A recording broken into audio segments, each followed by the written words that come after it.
everyone! So it is that time of year again.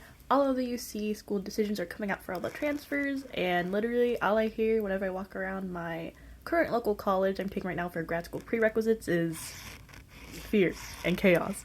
And I wanted to be able to help give you guys some tips and things to consider as a transfer student who has graduated from UCLA. So all of these tips are basically mainly just for UCLA because I've only been at that UC, so keep this in mind.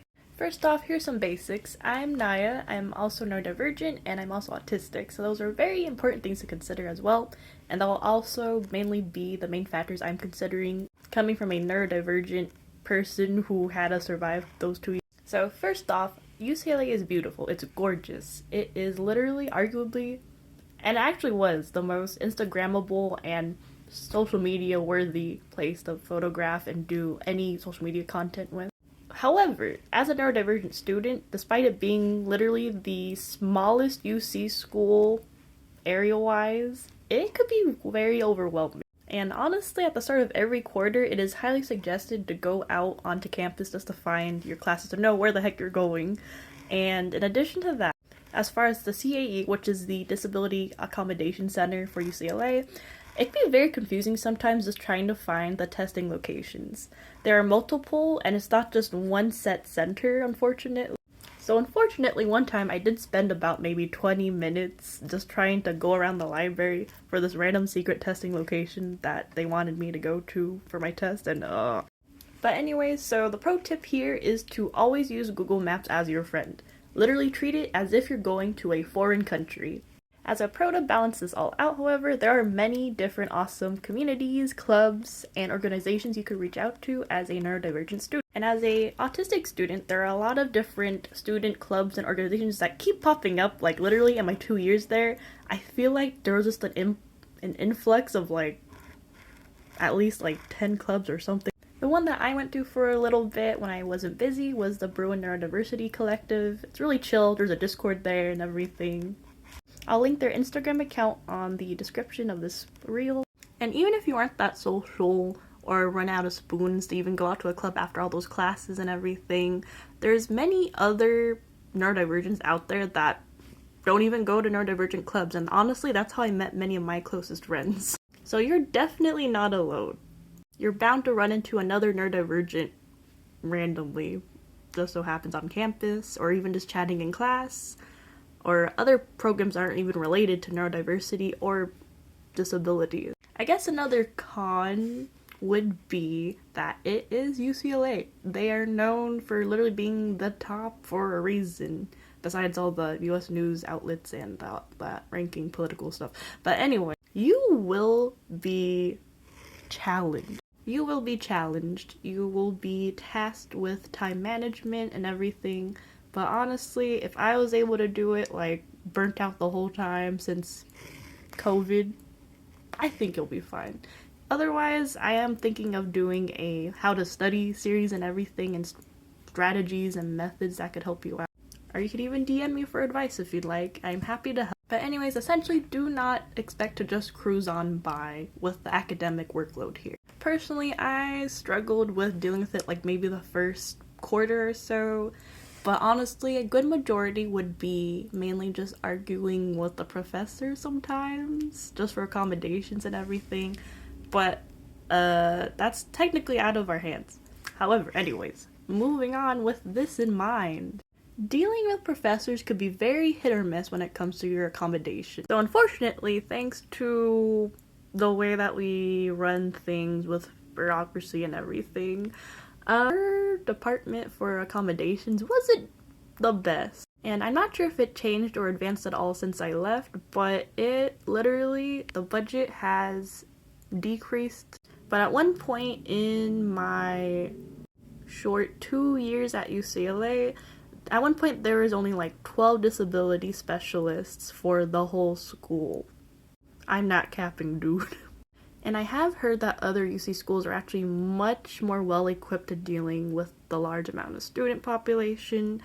But otherwise, for me personally, as a student, I could rarely get in touch with my disability specialist.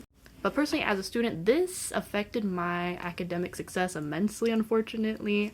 I'll be spending most of my time literally just trying to formulate an email, arguing with my disability specialist, and mitigating communication between my professor, and sometimes it really just cut into the amount of time I could have been spent just doing my homework, studying, having more time to enjoy my favorite clubs, and stuff like that.